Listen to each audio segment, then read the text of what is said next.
You have all studied the deadlock of trench warfare in World War I.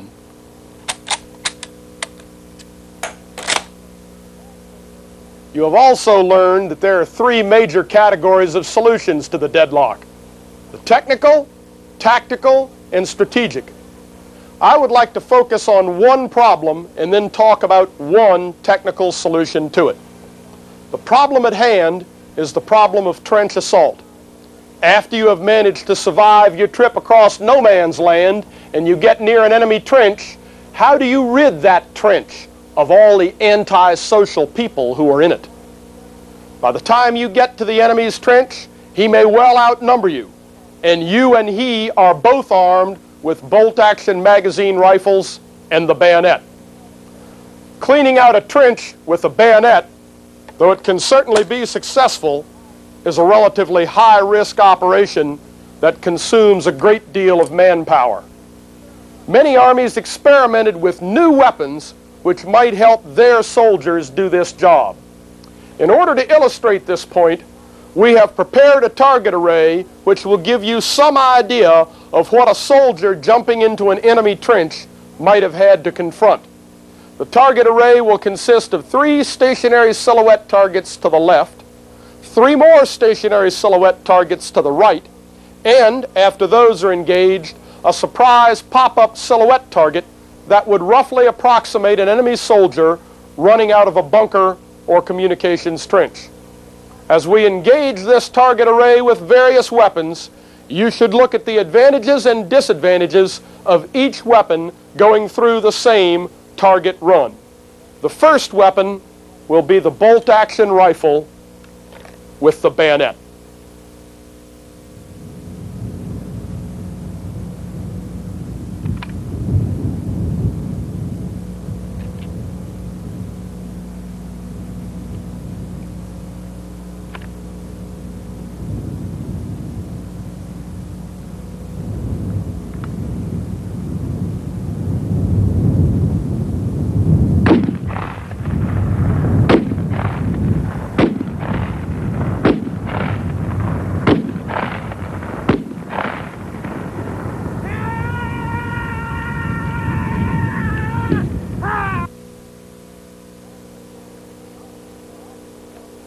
The obvious problem with the bolt-action rifle is the long period of time between shots.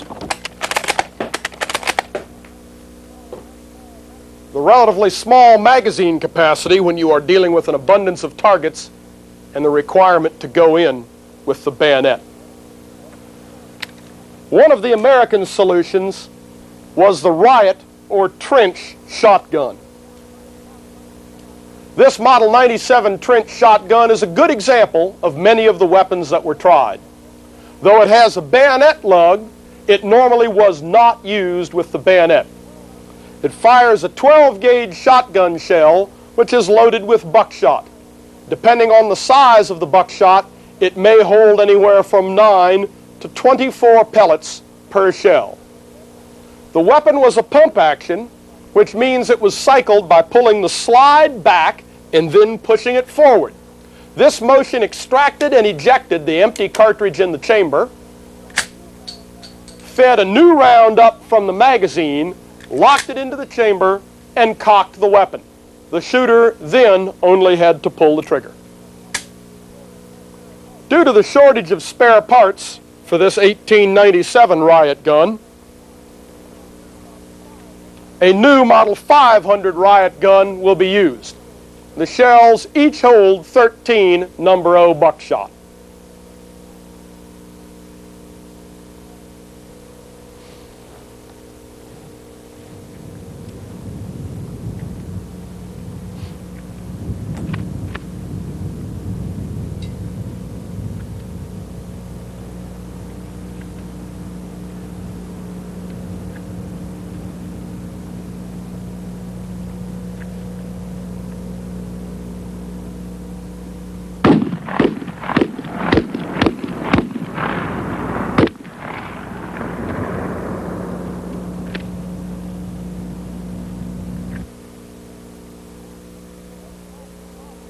One of the major problems with the shotgun is quite obvious.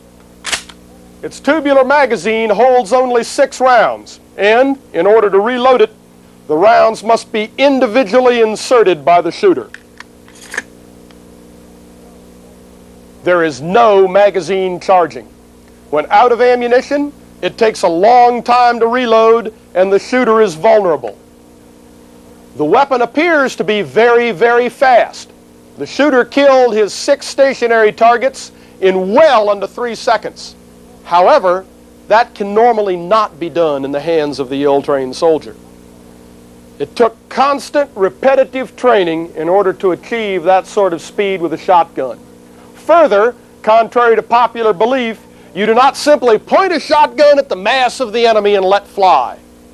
You select individual targets, aim at them, and kill them. The purpose of the buckshot is to give some margin for error. The pattern need not be perfectly centered on the chest. Secondly, buckshot kills by the sum total of the multiple wounds. The shooter using this shotgun has been using pump-action shotguns for 24 years, to include using them in both competition and combat. The average fellow with a shotgun would probably not acquit himself that well. Lastly, the remaining grave defect of the shotgun was not evident. The shotgun's maximum range with buckshot is only 50 yards. Though this is adequate for cleaning out a trench or for use at night, it leaves the shotgun-armed soldier at a desperate disadvantage when he is caught in the open during daylight. The Germans tackled the technical problem from a completely new angle. They created a new class of weapons with a new set of advantages and disadvantages. In order to gain long combat range with good terminal effect, a strong weapon, the bolt action, firing a powerful cartridge, was needed. The Germans decided to sacrifice long combat range. They took a pistol cartridge, the 9mm Luger, with vastly decreased range and energy, and chambered this into a shoulder-fired weapon. With the much reduced power of the ammunition, that shoulder-fired weapon could now be made fully automatic, and yet the soldier could still easily withstand the recoil and control the weapon. The result was the MP-18 submachine gun.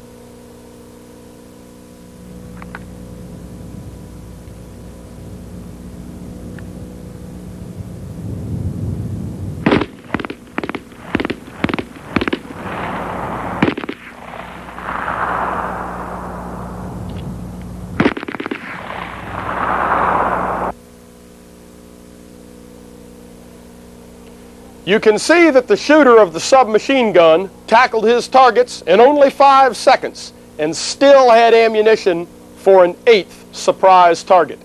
He then easily reloaded his submachine gun with another magazine.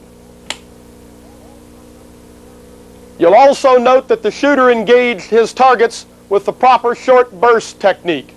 He aimed at each individual target, gave it a burst, and then moved to the next.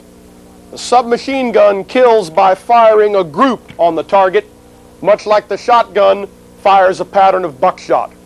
This group gives the shooter some margin for error and still assures adequate target hits. Contrary to what Hollywood would have you believe, the continuous spray is simply not effective with any weapon short of a water-cooled machine gun. As an example here, let us suppose that our submachine gun shooter was faced with 6 targets at double arm interval.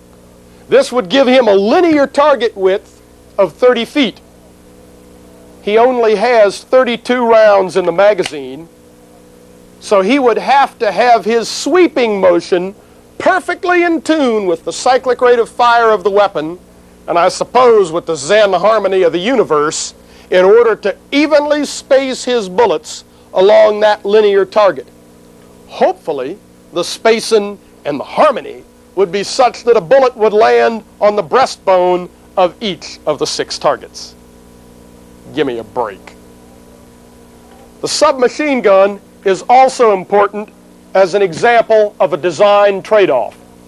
It was a conscious attempt by the designers to satisfy a problem with the weapon that gives up advantage in one of the components of firepower in order to gain advantage in another component. On the chart, it looks something like this. Note the bolt action, which you have seen before, is our baseline weapon with a volume of fire of 14 rounds per minute and battle sight and adjust sight range going out to 1,000 yards. Remember that at close range, where the requirement for sight picture is somewhat less, the bolt action volume of fire could go up to 20 rounds per minute. The shotgun, which looks so good in that film clip, all of a sudden doesn't look so good here. Its range is only 50 yards, and its volume of fire is actually quite low. The problem here is the reloading of the magazine. Though it is lightning fast while ammunition is in the weapon, once it is emptied, it then becomes deathly slow. The submachine gun seems to be a good blend. Its maximum range, though short, at least does not leave the shooter totally naked and helpless. As long as his movement is covered by bolt-action magazine rifles and machine guns, he can still move across open ground and protect himself at some reasonable range before he gets to the enemy trench. At the close range, his high volume of fire, which is all controllable fire, then becomes the overriding factor. I'd like to emphasize again that it is controllable fire. The submachine gun fires a pistol cartridge in a heavy shoulder-fired weapon, and the bursts can be directed without problem from the recoil. If the weapon was chambered for a more powerful cartridge, the recoil would drive the weapon up and away from the target and would limit its usefulness severely. The submachine gun became an essential element in the total German combined solution that we now know as German storm or German infiltration assault tactics. You'll study the results of the offensives using these tactics when you study World War I. Remember that the submachine gun, backed up with rifles and a new quasi-portable water-cooled machine gun, were the backbone of these tactics. The German platoon was organized around these weapons. One squad had submachine guns, with each submachine gunner having an ammunition bearer. Two squads had Mauser bolt-action rifles, and one squad had the 08-15 Maxim machine gun. None of these weapons could have survived alone. However, when woven into the proper organization and with a tactical doctrine that intelligently took advantage of each weapon's characteristics, they performed well.